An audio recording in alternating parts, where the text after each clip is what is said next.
السلام علیکم ناظرین حضرات، چینل کو ابھی سبسکرائب نہیں کیا ہے تو چینل کو سبسکرائب کر لیجئے، ساتھ میں بیل آئیکن ضرور دبا دیجئے تاکہ آنے والی ویڈیو کی نوٹیفیکیشن آپ کو ملتی رہے۔ میں نے ابھی جمعۃ المبارکہ میں ایک بیان کیا جس میں حضرت حسن بصری علیہ رحمت و رضوان کا ایک قول میں نے پیش کیا۔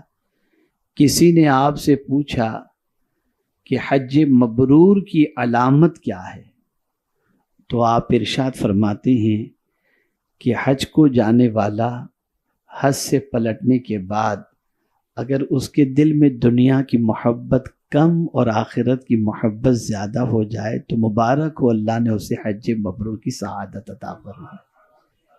یہ سب چیزیں ہیں سمجھنے کی۔ حب الدنیا راس کل فتنہ، دنیا کی محبت ہر فتنے، ہر آزمائش کی جڑ ہے۔ تو آج ہم سمجھیں گے چوتھی چیز کے بارے میں، چوتھے وصف کے بارے میں جو دل کو سنوارنے سے متعلق ہے، اور وہ ہے صبر۔ قرآن مقدس میں کم و بیش 70 مقامات پر، 70 مقامات پر اللہ عز و جل نے صبر کا ذکر فرمایا۔ صبر بزدلی کا نام نہیں ہے، صبر طاقت کا نام ہے، اور صبر کے معنی ہوتا ہے جماؤ کی کیفیت کو، جو اسٹینڈ آپ نے لے لیا اس پہ آپ جم گئے، اس کو کہتے ہیں صبر۔ علماء تشریف فرما ہیں، آپ جانتے ہیں کہ صبور پہلوان کو بھی کہتے ہیں، اس لیے کہ وہ جب اکھاڑے کے اندر کوئی جگہ پکڑ لیتا ہے تو چھوڑتا نہیں، ہلتا نہیں ہے وہاں سے، اپنی جگہ سے وہ قائم رہتا ہے، اس لیے اس کو صبور کہتے ہیں۔ اور سب سے بڑی چیز اگر صبر کرنا بزدلی ہوتا تو پھر مجھے یہ بتائیے کہ صبر کرنے والے سے بڑا طاقتور کوئی دوسرا نہیں۔ اس کی دلیل یہ ہے کہ ان اللہ مع الصابرین، کہ بے شک اللہ صبر کرنے والے کے ساتھ ہے۔ تو اگر صبر وہ کرتا ہے، کوئی صابر ہے، تو وہ کمزور نہیں ہے، بہت طاقتور ہے، کہ سب سے بڑا طاقتور اس کے ساتھ ہے۔ اب تھوڑا سا سمجھانا چاہوں گا میں صبر کے حوالے سے، تاکہ آپ اس کو دل و دماغ کے اندر اچھی طریقے سے بٹھا سکیں، اس لیے کہ سمجھنا بھی ضروری ہے۔ عام طور پہ صبر سے مراد آدمی سمجھتا ہے کوئی مر جائے تو صبر کرو، اور یہ ہو تو صبر کرو، مال نقصان ہو جائے تو صبر کرو، یہ سب صبر کے بارے میں آپ کو تھوڑا سا آج دوسرے انداز سے سمجھانے کی کوشش کرتا ہوں تاکہ آپ اچھی طریقے سے سمجھ سکیں۔ انسان اپنی تمام زندگی ہر حال میں صبر کا محتاج ہے، پوری زندگی، کیونکہ دنیا میں دو ہی حالتیں ہیں، انسان کے ساتھ دو ہی حالتیں، یا تو اس کی مرضی کے مطابق کچھ ہو رہا ہو یا مرضی کے خلاف کچھ ہو رہا ہو۔ اگر مرضی اور منشا کے مطابق حالت ہے، جیسے تندرستی، خوشحالی، اولاد، عزت، شہرت، سب کچھ حاصل ہے، تو صبر کی نہایت ضرورت ہے، کیونکہ اگر نفس کی باغ نہ تھامے گا تو یہ سرکش ہو جائے گا۔ یعنی ہم جو چاہتے ہیں وہ ہمیں سب کچھ مل رہا ہے، اب اس کے ملنے کے بعد اگر ہم نے دامن صبر نہیں تھاما اور اپنے نفس پر کنٹرول نہیں کیا اور ہم بالکل بے باک ہو گئے تو گئے کام سے پھر۔ اور زیادہ تر انسان بہکتا ہے خوشحالی میں، بہکتا ہے خوشحالی میں، اسی لیے کسی بستی پر عذاب غریبوں کی وجہ سے نہیں آئے گا۔ کوئی بستی اللہ ہلاک غریبوں کی وجہ سے نہیں فرمائے گا۔ وَإِذَا أَرَدْنَا أَن نُهْلِكَ قَرْيَةً أَمَرْنَا مُتْرَفِيهَا فَفَسَقُوا فِيهَا فَحَقَّ عَلَيْهِ الْقَوْلُ فَدَمَّرْنَاهَا تَدْمِيرًا۔ اللہ فرماتا ہے جب میں کسی بستی کو ہلاک کرنے کا ارادہ کرتا ہوں تو اس بستی کے خوشحالوں کو حکم دیتا ہوں اور جب وہ میری نافرمانی کرتے ہیں، حکم عدولی کرتے ہیں، تو پھر ان پر میرا عذاب یا میری طرف سے ان کی پکڑ لازم ہو جاتی ہے۔ تو مالدار جب اللہ کی بات نہیں مانتا تو وہ بستی کے اندر تباہیاں آتی ہیں کہ اتنی نعمتیں تمہیں دی، پھر تم ان نعمتوں کا استعمال غلط کاموں میں کیا۔ اسی لیے فرمایا گیا اپنے عہدے کا، اپنی شہرت کا، اپنی خوشحالی کا، اس کا استعمال غلط کاموں کے اندر نہ کرو۔ اپنی طاقت کا، یہ ساری چیزیں جب تمہیں ملیں تو اس کا استعمال اللہ کی اطاعت کے اندر کریں۔ تو پہلی چیز جو آپ کو سمجھنا ہے وہ یہ ہے کہ دو ہی حالتیں ہوتی ہیں انسان کی، یا اس کے موافق یا اس کے مخالف۔ موافق سے مراد یہ ہے کہ جو کچھ آپ چاہتے ہو سب اللہ نے آپ کو دے دیا، تو اب ایسی چیز کے اندر ایسے موقع پر صبر کیا ہے؟ نفس کو بے لگام نہیں چھوڑنا، کہ اب اللہ نے دے دیا ہے نا، نماز چھوڑ دو، اللہ نے دے دیا جو چاہو کرو۔ جیسا کہ ہم آج دیکھ رہے ہیں کہ مال کی کثرت نے انسان کو اتنا بے باک بنا دیا کہ شاید ہی کوئی گناہ ایسا ہو جو ان کے دامن سے آلودہ نہ ہو، ان سے ان کا دامن آلودہ نہ ہوتا ہو۔ تو میرے پیارے آقا صلی اللہ علیہ وسلم کے پیارے دیوانوں، یہ پہلی چیز ہے۔ اسی کے ساتھ ساتھ صحابہ کرام علیہم الرضوان کے حوالے سے بھی آپ سماعت فرمائیں۔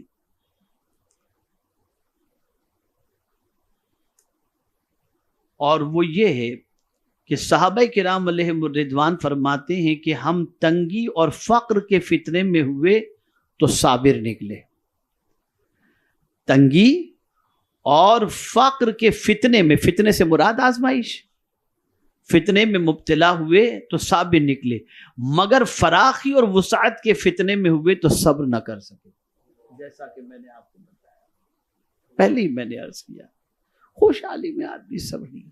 اور یہاں چونکہ آپ دعوت کے میدان سے جڑے ہوئے ہیں، سنی دعوت اسلامی کے پلیٹ فارم سے دین کا کام آپ کر رہے ہیں، تو یہاں میں آپ کو بتاؤں ایک بڑے عظیم مفکر کا قول ہے، یہ یاد رکھیے گا آپ زندگی بھر۔ بڑے عظیم مفکر کا قول ہے، کسی داعی کو یعنی مبلغ کو، کسی مبلغ کو دین کے کام سے روکنے کے لیے بیڑیاں اتنا کام نہیں کرتی ہیں۔ ہاتھ اور پیر میں بیڑیاں ڈال دی جائیں تو اتنی کارگر ثابت نہیں ہوتی جتنا مبلغ کے قدموں میں دولت کا انبار ڈال کر اسے دین کے کام سے روک دیا جائے۔ بہت سارے خوشحالی کی بات کہتے ہیں، یار اب کیا کریں، کہاں، بس یار بس ایسے ہی ہو جائے۔ لیکن جہاں تنگی ہوتی ہے، نہیں کچھ کرنا چاہیے۔ خوشحالی ایسی خطرناک چیز ہے کہ اچھے اچھوں کے قدم کو باندھ دیتی ہے اور وہ رک جاتا ہے۔ تو اللہ اکبر، یہ صحابہ کا اپنا تجزیہ، اور صحابہ کی شان بڑی نرالی ہے، بڑی نرالی ہے۔ میں یہاں پر آپ کو بتاؤں، چونکہ علماء ہیں اس لیے تھوڑا سا ان کو کیف بھی ملے گا۔ حضرت عبداللہ ابن مسعود رضی اللہ تعالیٰ عنہ فرماتے ہیں کہ جب میں کوفہ پہنچا اور شاگردوں کے ہجوم کے اندر، اب ظاہر سی بات ہے وہ صحابہ تھے تو شاگرد سارے تابعی، فرماتے ہیں کہ میں نے تابعین کے سامنے کہا کہ تمہاری نمازیں اور تمہارے روزے صحابہ سے زیادہ ہیں۔ کیا فرمایا حضرت عبداللہ ابن مسعود رضی اللہ تعالیٰ عنہ نے؟ جلیل القدر صحابی، تابعین سے فرمایا کہ تمہاری نمازیں، تمہارے روزے، تمہاری عبادتیں صحابہ سے زیادہ ہیں۔ اب ظاہر سی بات ہے کہ اب تابعین سے کہا جائے تو خوشی سے پھولے نہیں سمائیں گے۔ لیکن پھر آگے حضرت عبداللہ ابن مسعود رضی اللہ تعالیٰ عنہ نے فرمایا لیکن وہ تم سے افضل ہیں۔ اب افضلیت کی وجہ کیا بتائی؟ اگر کہہ دیتے کہ انہوں نے حضور کو دیکھا ہے، بہت اچھی وجہ تھی، لیکن افضلیت کی وجہ یہ نہیں بتائی۔ اب جو چیز افضلیت کے بارے میں انہوں نے بتائی، جو وجہ بتائی، اسے آپ سنیں۔ ارشاد فرماتے لیکن وہ تم سے بہت افضل تھے۔ تو تابعین چونک گئے کہ نماز ہمارے پاس زیادہ، روزے ہمارے پاس زیادہ، اور وہ ہم سے افضل کیسے؟ اب سنیے جو حضرت عبداللہ ابن مسعود نے فرمایا کانوا ازہد من الدنیا وارغب من الآخرہ، فرمایا وہ افضل اس لیے تھے کہ دنیا سے بے نیاز تھے اور آخرت پر پوری توجہ ان کی لگی ہوئی تھی۔ پتہ چلا کہ یہ بہت بڑا وصف ہے، بہت بڑا وصف ہے۔ اس راستے کے اندر جب ہم نکلیں گے تو قدم قدم پر ہمارے لیے امتحان آئے گا، اور اس میں ہم کو دامن صبر تھامنا ہے۔ میرے پیارے آقا صلی اللہ علیہ وسلم کے پیارے دیوانوں، فراخی میں صبر کرنے سے کیا مراد ہے؟ تو اس سے مراد ہے دل کا میلان اس دنیا کی متاع کی جانب نہ ہو، یعنی یہ سب عیش موج ایک دم بالکل اس کی طرف دنیا کا میلان نہ ہو، بلکہ یہ سمجھے جو کچھ بھی ہے اللہ عز و جل کی جانب سے عطا ہوا ہے، اور میرے پاس یہ اللہ کی امانت ہے جو عنقریب مجھ سے واپس لے لی جائے گی۔ یہ تصور سب سے اہم ہے، یہ تصور سب سے اہم ہے۔ جو کچھ اس نے دیا ہے وہ ہمارے پاس پرماننٹ رہنے والا نہیں، وہ ہم سے لے لیا جائے گا، اور یہی تصور ہمارے ذہن سے اوجھل ہو گیا۔ یہاں ایک اور جملہ عرض کر دوں، 2 جملے تو آپ نے سماعت فرمائے، اب تیسرا جملہ سنیں۔ 1000 ہم بنگلوں میں رہیں، 1000 بنگلوں، لیکن بنے گی تو مٹی ہی کی قبر، نہ ماربل کی بنے گی نہ کسی اور چیز، بنے گی تو مٹی ہی کی قبر بنے گی، چاہے بادشاہ ہو چاہے کوئی بھی ہو۔ یہ طے شدہ بات ہے۔ تو فرماتے ہیں کہ عنقریب ہم سے واپس لے لیا جائے گا، جب تک وہ ہمارے پاس ہے اس ملنے پر اللہ کا شکر ادا کریں، اور جب وہ چلی جائے تو رنجیدہ نہ ہونا چاہیے۔ ہاں اگر خدا نخواستہ غفلت اور اتباع نفس میں مشغول ہو گیا تو غافل کہلائے گا۔ دوسری صورت یہ ہے کہ اپنی خواہش کے مخالف حالت ہو، اس کی 4 قسمیں ہیں۔ بس اب یہ صبر کا پورا نچوڑ میں آپ کو سمجھا رہا ہوں۔ اگر اسے آپ نے اچھی طرح سے سمجھ لیا تو صبر کسے کہتے ہیں اور اصلاح قلب کے لیے کتنا عظیم یہ سرمایہ ہے، اسے آپ سمجھیں۔ تو فرماتے ہیں کہ اگر اپنی خواہش کے خلاف معاملہ ہے، موافق تو آپ سمجھ گئے، 2 ہی حالتیں، یا دل کی حالت جو کچھ بھی ہے دنیا کے اندر وہ ہمارے موافق ہو یا ہمارے مخالف۔ اب مخالف کی 4 قسمیں اپنی مخالفت کے حوالے سے، یعنی ہماری طبیعت کے خلاف کے حوالے سے 4 قسمیں ہیں۔ پہلی قسم ان طاعات پر صبر کرنا جن سے نفس گھبراتا اور بھاگتا ہے، یہ ہے صبر کی بات، یعنی نفس ہمیشہ چاہتا ہے آرام کرو، طبیعت یہی چاہے گی۔ جب اللہ کی اطاعت کا وقت آئے گا تو اس کے اندر نفس کے اندر گھبراہٹ ہوگی، نفس کے اندر ایک عجیب سی کیفیت ہوگی، نفس بھاگے گا۔ اس موقع پر اللہ کی اطاعت کے لیے صبر کرو اور یہ سوچو کہ نہیں، ہم اللہ کی اطاعت کے سلسلے میں گھبرائیں گے نہیں، ہم اللہ کی اطاعت سے بھاگیں گے نہیں، اس لیے کہ بھاگنا نفس کی موافقت نہیں، نفس کے مخالف ہے، نفس کے موافق ہے، نفس بھگاتا ہے، لیکن صبر کرنا یہ نفس کے مخالف ہے۔ تو یہاں پر فرمایا گیا کہ جب ایسی کیفیت ہو کہ اللہ کی اطاعت سے نفس بھگا رہا ہو، نفس ورغلا رہا ہو، تو ایسے موقع پر اللہ کی اطاعت پر صبر کرنا یہ در حقیقت سب سے بڑا صبر ہے۔ اس کو مثال کے ذریعے امام غزالی علیہ الرحمہ نے بیان فرمایا، مثلاً کسل کی وجہ سے نماز پڑھنی ناگوار ہے، یہ تو ہم دیکھتے ہیں، اور اسی کے ساتھ بخل کی وجہ سے زکوٰۃ دینی گراں گزرتی ہے اور پیسے کم ہو جائیں گے، اور کسل و بخل دونوں کی وجہ سے حج دشوار ہے، اور پیسے اتنے چلے جائیں گے، لاکھوں روپے چلے جائیں گے، وہاں جا کے بڑی مشقتیں اٹھانی پڑیں گی، یہ سب۔ بس نفس پر جبر کرنا اور طاعات پر صبر کرنا، ایسی سچویشن میں نفس پر جبر کرو، نہیں ہم کریں گے، ہم عبادت کریں گے، ہم اطاعت کریں گے، ہم سستی سے اٹھیں گے۔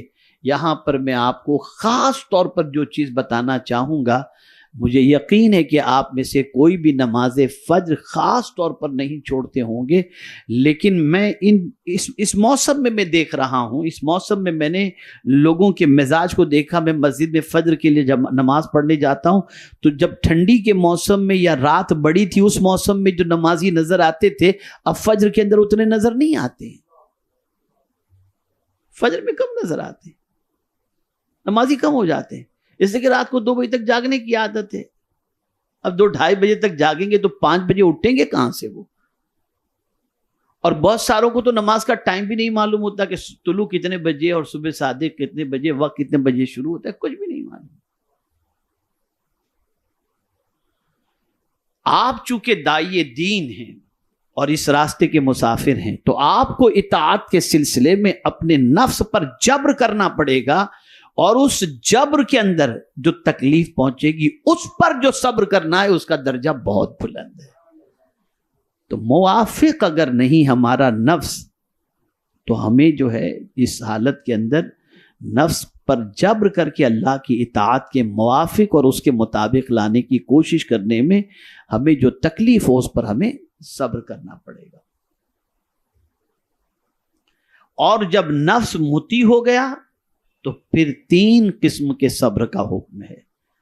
اول، عبادت شروع کرنے سے پہلے اخلاص پیدا کرنا، پیورٹی کہ ہم دکھانے کے لیے نہیں، اللہ کے لیے، یہ پیورٹی اللہ کی رضا کے لیے، اخلاص پیدا کرنا، ریا کو دور کرنا اور نفس کے مکر و فریب سے بچنا۔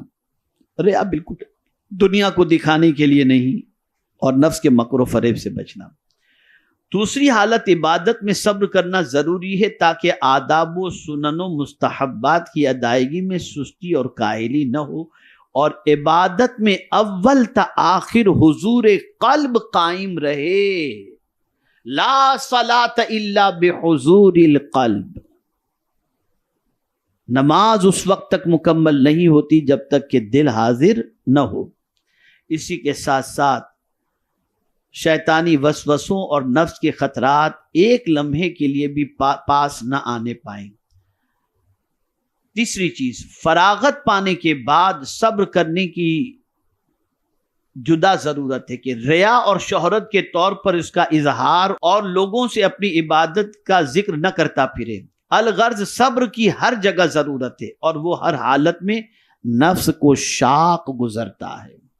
صبر کی ہر حالت میں ضرورت ہے لیکن یہ نفس پر گراں گزرتا ہے۔ اب دوسری قسم، پہلی قسم تو آپ سمجھ گئے اطاعت پر صبر کرنا، اب دوسری قسم معاصی سے صبر کرنا، یعنی گناہوں سے صبر کرنا، خاص کر ایسی معصیت سے جس کا کہ نفس عادی ہو رہا ہو اور اس کا مزہ پڑا ہوا ہو، کیونکہ یہاں لشکر الہی یعنی عقل و دین سے وہ لشکروں کا مقابلہ ہوتا ہے، ایک شیطانی گروہ اور دوسرا اس کے ساتھ اس کے مددگار، یعنی عادت کا لشکر، اور پھر خصوصاً عادت بھی ایسی چیزوں کی جن کے حاصل کرنے میں سہولت ہو کہ ان میں خرچ کی بھی ضرورت نہیں، مثلا غیبت کرنا، جھوٹ بولنا، جھگڑا کرنا، خود ستائی وغیرہ، کہ ان گناہوں میں صرف زبان ہلانی پڑتی ہے، ان سے بھی بچنا صبر کرنا ہے، اور یہ بہادری کا کام ہے۔ یہ اس لیے کہ خرچہ تو نہیں ہوتا ہے نا، خالی زبان ہلانی ہوتی ہے۔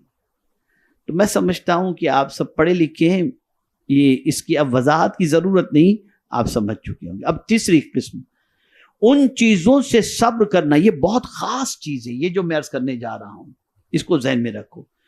ان چیزوں پر صبر کرنا جو اگرچہ تمہاری اختیاری نہیں مگر ان کا تدارک اور تلافی تمہارے قبضے میں ضرور ہے۔ غور سے سنیے گا، تمہارے اختیار میں نہیں لیکن اس کا تدارک یہ تمہارے اختیار میں ضرور ہے، تم کر سکتے ہو۔ مثلا کسی ایسے شخص سے ایذا پہنچی جس سے تم انتقام لے سکتے ہو، مگر اس پر صبر کرو اور انتقام نہ لو۔ یہ صبر کرنا کسی وقت واجب ہے، کسی وقت مستحب ہے۔ چنانچہ ایک صحابی رضی اللہ تعالیٰ عنہ فرماتے ہیں، جب تک مسلمان ایذا پر صبر نہیں کرتا تھا ہم اس کا ایمان کامل نہیں سمجھتے تھے۔ اللہ تعالیٰ فرماتا ہے کہ مسلمانوں کی یہ شان ہے کہ کافروں کی ایذائیں برداشت کرتے اور یوں کہتے ہم ان تکلیفوں پر صبر کریں گے جو تم ہمیں پہنچاؤ گے۔ اب یہاں میں قرآن کی یہ آیت پیش کر دوں، اور سائیکولوجیکل، ماشاءاللہ آپ میں ہمارے موسیٰ بھائی بھی موجود ہیں اور بھی پڑھے لکھے ساتھی موجود ہیں، تو سائیکولوجی کے اعتبار سے میں سمجھاؤں۔ لاک ڈاؤن کے زمانے میں میں نے قرآن کی روشنی میں کچھ سائیکولوجی کے بارے میں تھوڑی سی کوشش کی پڑھنے کی۔ اب یہ آیت کریمہ میں سائیکولوجی کا اتنا عظیم پہلو ہے جس کی کوئی انتہا نہیں۔ قرآن کہتا ہے، یہ جو آیت کریمہ بتائے گی کہ اللہ تعالیٰ فرماتا ہے کہ مسلمانوں کی یہ شان ہے کہ کافروں کی ایذائیں برداشت کرتے ہیں اور یوں کہتے ہیں، کیا کہتے ہیں؟ ہم ان تکلیفوں پر صبر کریں گے جو تم ہمیں پہنچاؤ گے، لَنَصْبِرَنَّ عَلَى مَا آذَيْتُمُونَا، ہم ضرور صبر کریں گے جو تم ہمیں اذیتیں پہنچاؤ گے۔ اب سائیکولوجیکل پہلو دیکھیں، صبر کا فائدہ میں آپ کو بتاؤں۔ سائیکولوجیکل پہلو یہ ہے کہ اگر کوئی آپ کو مارنے آ رہا ہے اور آپ اس سے کہیں مت مارو تو اور مارے گا، آپ بھاگیں گے تو اور مارے گا، پیچھے دوڑے گا، لیکن آپ کہیں گے میں کھڑا ہوں، تجھے جتنا مارنا ہے مار لے، میں کھڑا ہوں، تجھے جتنا مارنا ہے مار لے۔ جیسے ہی آپ نے یہ کہا کہ اس کا جذبہ بھی جوش بھی ٹھنڈا ہو جائے گا۔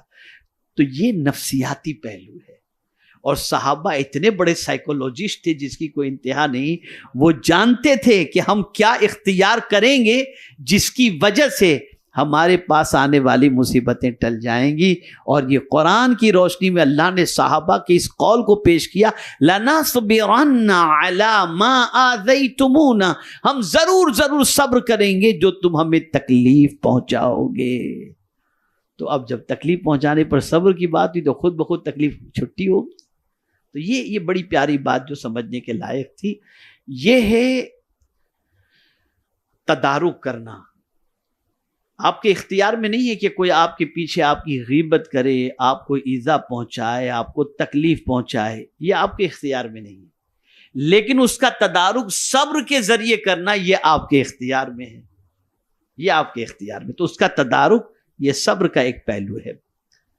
چوتھی قسم وہ ہے جو بالکل غیر اختیاری ہو، یعنی اس کی تلافی بھی اپنے اختیار میں نہ ہو، اس کی تلافی بھی اپنے اختیار میں نہ ہو، جیسے کسی عزیز کے مر جانے یا مال کے برباد ہو جانے کی مصیبت، یا کسی مرض و بیماری کا پیدا ہو جانا، یا کسی عضو کا جاتے رہنا، غرض تمام بلاؤں اور حوادث پر صبر کرنا چوتھی قسم میں داخل ہے۔ ہم موت کی کوئی تلافی نہیں کر سکتے، بیماری آ گئی علاج تو کر سکتے ہیں، لیکن بیماری سے شفا اللہ کے دستے قدرت میں ہے۔ تو ان چیزوں کی تلافی ہمارے پاس ہے ہی نہیں، سارے غیر اختیاری معاملات ہیں۔ تو ان معاملات پر صبر کرنا یہ صبر کی بہت بڑی قسم ہے، اور یہ صبر کے 4 درجوں میں سے ایک عظیم درجہ ہے۔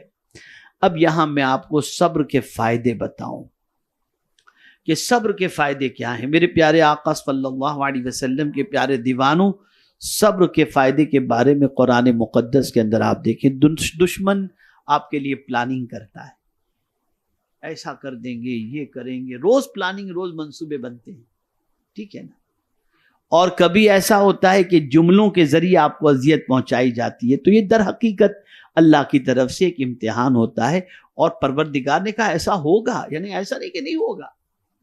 اگر تم سمجھتے ہو کوئی بولے گا اور تم کو تکلیف نہیں پہنچے گی، نہیں، یہ سب ہوگا۔ لَتُبْلَوُنَّ فِي أَمْوَالِكُمْ وَأَنفُسِكُمْ وَلَتَسْمَعُنَّ مِنَ الَّذِينَ أُوتُوا الْكِتَابَ مِنْ قَبْلِكُمْ وَمِنَ الَّذِينَ أَشْرَكُوا أَذًى كَثِيرًا۔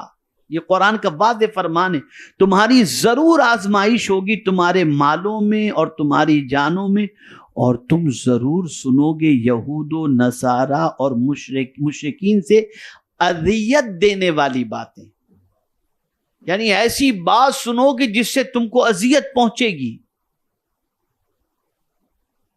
تو اب اس کا تدارک کیا ہے، اس کا سولوشن کیا ہے؟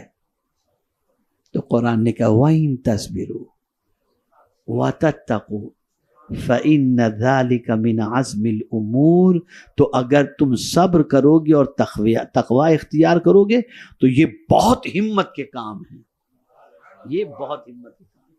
یہاں سے یہ بات واضح طور پر سمجھ میں آئی کہ جب کہیں سے اس قسم کی باتیں سننے کو ملیں جس سے دل کو اذیت پہنچتی ہو تو نکل مت پڑو، لے چڑھا کر، ٹھیک ہے نا۔ وَإِن تَصْبِرُوا وَتَتَّقُوا، اور یہ کام آسان نہیں ہے، یہ ہمت والوں کا کام ہے، یہ ہمت والوں کا کام ہے، اور صرف آپ کی اور ہمارے لیے ہمت کا کام ہے۔ اچھا ایک چیز اور میں بتاؤں، صبر کرنا بھی میرے آقا کی سنت ہے، صبر کرنا بھی آقا کریم صلی اللہ علیہ وسلم کی سنت ہے، اور اتنا حضور صلی اللہ علیہ وسلم کو ستایا گیا جس کی کوئی انتہا نہیں، لیکن رب نے کیا فرمایا، وَاصْبِرْ كَمَا صَبَرَ أُولُو الْعَزْمِ مِنَ الرُّسُلِ، صبر کرو اس طریقے سے جیسے ہمت والے رسولوں نے صبر کیا، ہمت والے صبر کرو۔ تو صبر کوئی کمزور ہونے کی علامت نہیں، یہ طاقت کی چیز ہے، یہ بہادری کی چیز ہے، اور صبر کرنے والا بزدل یا کمزور نہیں ہوتا بلکہ صبر کرنے والا طاقتور ہوتا ہے۔ اب یہاں حضرت فضیل بن عیاض علیہ الرحمۃ والرضوان کا ایک قول آپ کے سامنے پیش کروں۔ جو لوگ، یعنی چونکہ آپ الحمدللہ بہت دنوں سے تحریک کا کام کر رہے ہیں اور بہت سال علم حاصل کرنے میں آپ نے گزارا ہے، اور آپ سب کے دل و دماغ کے اندر کہیں نہ کہیں تصور آخرت و فکر آخرت ہوگا۔ اب اس کے حوالے سے حضرت فضیل بن عیاض علیہ الرحمہ کیا فرماتے ہیں، جو شخص طریق آخرت طے کرنے کا عزم کرے کہ میری آخرت اچھی ہو، میری آخرت سنور جائے، فرماتے ہیں وہ اپنے اندر پہلے موت کے 4 رنگ پیدا کرے، موت کے 4 رنگ پیدا کرے، سفید، سرخ، سیاہ اور سبز۔ یہ موت کے 4 رنگ ہیں، یہ موت کے 4 رنگ ہیں۔ موت کا سفید رنگ تو بھوک ہے، موت کا سفید رنگ کیا ہے؟ بھوک ہے، یعنی بھوک برداشت کرنے کی عادت اپنے اندر پیدا کرو۔ میں ابھی کل پرسوں سن رہا تھا اور مطالعہ بھی کر رہا تھا، تو ایک بات بڑی زبردست گزری، اور وہ یہ ہے کہ زیادہ تر ذہین لوگ، توجہ چاہوں گا، زیادہ تر ذہین لوگ آپ کو بھوکے رہنے والے ہی زیادہ ملیں گے۔ یعنی وہ بھوک نہیں جو عام طور پر فقر و افلاس کی ہوتی ہے، نہیں، ہے سب کچھ لیکن بھوکے رہتے ہیں۔ یہ بھوکے رہنے والے لوگ زیادہ ذہین ہوتے ہیں، ان کا دماغ زیادہ کام کرتا ہے۔ اور یہاں پیٹ بھر کر کے کھانے کی مصیبت بتاؤں آپ کو، پیٹ بھر کر کھانے کی مصیبت۔ آقا کریم صلی اللہ علیہ وسلم نے ارشاد فرمایا، جو دنیا میں پیٹ بھر کر کے کھائے گا قیامت میں وہ بھوکا رہے گا۔ یہ حدیث شریف سے ہے، یہ حدیث شریف سے۔ ہم تو کہتے ہیں بھیا پیٹ بھر کر کے کھاؤ، کہتے ہیں تاکید کرے پیٹ بھر کر کے کھاؤ، تو یہ پیٹ بھر کر کے کھانا اچھی علامت نہیں ہے۔ ہمیشہ گنجائش رکھو، ہمیشہ گنجائش رکھو۔ تو بھوک پر صبر کرنا، بھوک پر صبر کرنا، اور میموری شارپ کرنے کے لیے بھوکا رہنا، بہت کم کھانا، یہ جو ہے آپ کے ذہن کو بہت تیز کر دے گی یہ چیز۔ اور موت کا سفید رنگ تو بھوک ہے، یعنی یہ موت سے پہلے یہ رنگ اپنے اندر پیدا کرو، یعنی بھوک برداشت کرنے کی طاقت اپنے اندر پیدا کرو۔ اور سیاہ لوگوں کی مذمت، موت کا دوسرا رنگ کالا ہے، اور یہ کالا کیا ہے؟ لوگوں کی مذمت ہے۔ لوگ پیچھے سے خوب آپ کی برائی کریں گے، دبا کے کریں گے، جی بھر کر کے کریں گے، اتنی کریں گے جس کی کوئی انتہا نہیں۔ تو اب اس کو میں نے سوچا کہ سیاہ اور یہ موت کا رنگ، تو اس کو مجھے بڑی عجیب چیز محسوس ہوئی۔ تو پھر مجھے حدیث شریف آقا کریم صلی اللہ علیہ وسلم کی یاد آئی کہ رسول اعظم صلی اللہ علیہ وسلم نے صحابہ سے پوچھا، مل مفلس یا رسول اللہ، مفلس من مفلس، کون مفلس ہے؟ تو صحابہ نے اس وقت یہ عرض کیا، جس کے پاس مال و زر نہ ہو، تو آقا کریم صلی اللہ علیہ وسلم نے فرمایا نہیں، مفلس وہ نہیں۔ اب مفلس کون ہے سرکار فرماتے، سنیے جس کا مفہوم عرض کرتا ہوں۔ آقا کریم صلی اللہ علیہ وسلم ارشاد فرماتے مفلس وہ ہے جس نے دنیا میں نماز بھی پڑھی، روزے بھی رکھے، حج بھی کیے، زکوٰۃ بھی دی، بہت سارے اچھے کام اس نے کیے، لیکن جب قیامت میں اللہ کی بارگاہ میں حاضر ہوگا تو اس کے نامہ اعمال میں کچھ بھی نہیں ہوگا، اس لیے کہ اس نے اپنی زبان سے کسی کی غیبت کی ہوگی، چغلی کی ہوگی، حق مارا ہوگا، تو اللہ یہ ساری نیکیاں اٹھا کر کے اس بندے کو دے دے گا جس کی اس نے غیبت کی، چغلی کی یا حق مارا، اس کو دے دے گا۔ اور پھر آگے جو حضور فرماتے وہ چونکا دینے والا اور ڈرا دینے والی چیزیں آقا کریم صلی اللہ علیہ وسلم فرماتے ان ساری عبادتوں کو دینے کے بعد بھی معاملہ برابر نہیں ہوا تو جس کی غیبت کی تھی اس کے سارے گناہ اٹھا کر اس کے اوپر ڈال دیے جائیں گے۔ یہ ہے مفلس۔ دنیا میں کڑکا رہنا یہ مفلس نہیں، آخرت میں مفلس یہ ہے کہ کڑکا آخرت میں اگر کوئی ہے تو وہ مفلس ہے۔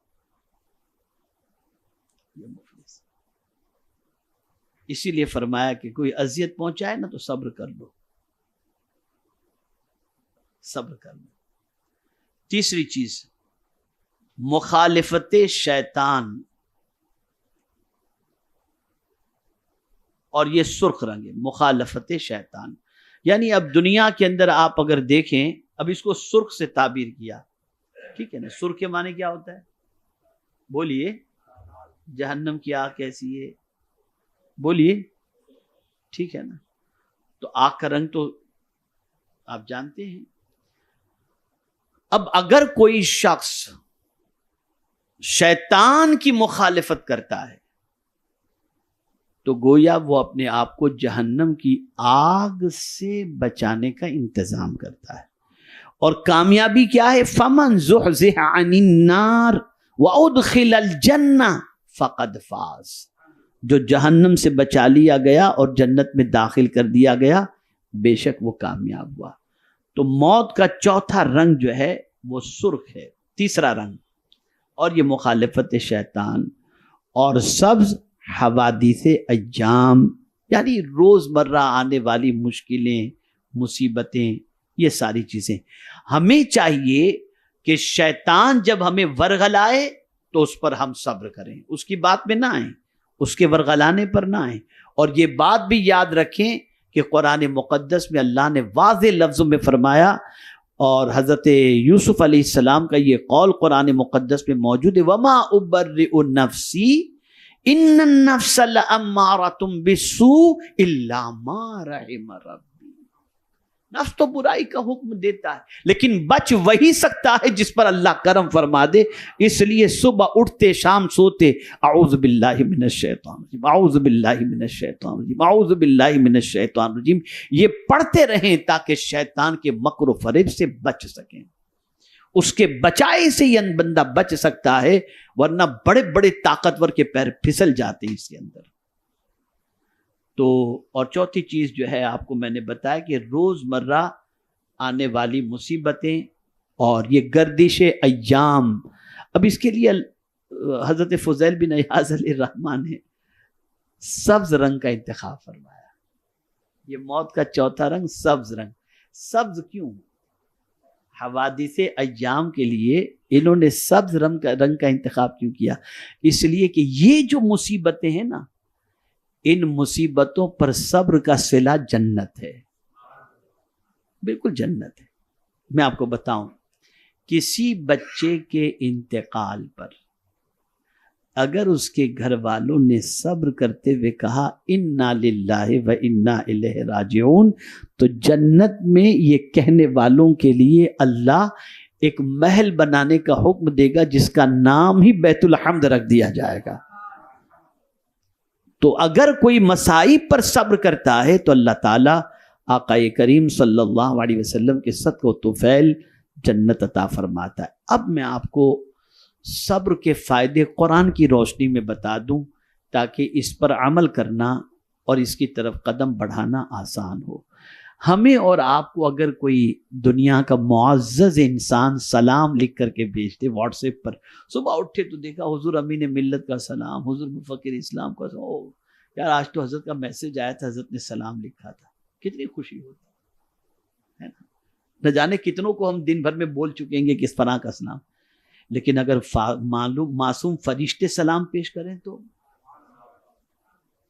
معصوم فرشتے سلام پیش کریں تو اس سلام کا کیا کہنا. تو قرآن کہتا ہے صبر والوں کے حوالے سے کہ قیامت کے دن کیا کہیں گے معصوم سلام علیکم بما صبرتم، سلام ہو تم پر جو تم نے صبر کیا، فنعم عقبی الدار، کیا ہی اچھا آخرت کا ٹھکانہ ہے. یعنی جنت میں جانے والوں کو جس وجہ سے جنت نصیب ہوگی اس وصف کا تذکرہ فرشتے کریں گے. سلام علیکم بما صبرتم، سلامتی ہو تم پر جس چیز پر تم نے صبر کیا، اور آج تمہارا ٹھکانہ کیا ہی بہترین ٹھکانہ ہے، جو تمہارا ٹھکانہ جنت ہے. یہ ہے صبر. اسی طریقے سے قرآن مقدس میں اللہ عز و جل نے فرمایا حضور صلی اللہ علیہ وسلم سے، فاصبر ان العاقبۃ للمتقین، آپ صبر کریں بے شک نیک انجام متقی کا ہے. اسی کے ساتھ قرآن مقدس میں اللہ عز و جل نے فرمایا کہ صبر کے ذریعے انسان اپنی مراد پا لیتا ہے. جو اپنی مراد ہے نا وہ مراد پا لیتا ہے. وَتَمَّتْ كَلِمَةُ رَبِّكَ الْحُسْنَى عَلَى بَنِي إِسْرَائِيلَ بِمَا صَبَرُوا، اللہ عز و جل نے فرمایا اور تیرے رب کا اچھا وعدہ بنی اسرائیل پر پورا ہوا، بدلہ ان کے صبر کا، بدلہ ان کے صبر کا. اور اگر کچھ بننا ہے، لیڈر بننا ہے، چلیے آپ کو لیڈر بنا دوں. لیڈر بننا ہے، امام بننا ہے، مقتدی بننا ہے، پیشوا بننا ہے، تو اس کے لیے سب سے اہم وصف کی جو ضرورت ہے اسے قرآن نے منشن کیا.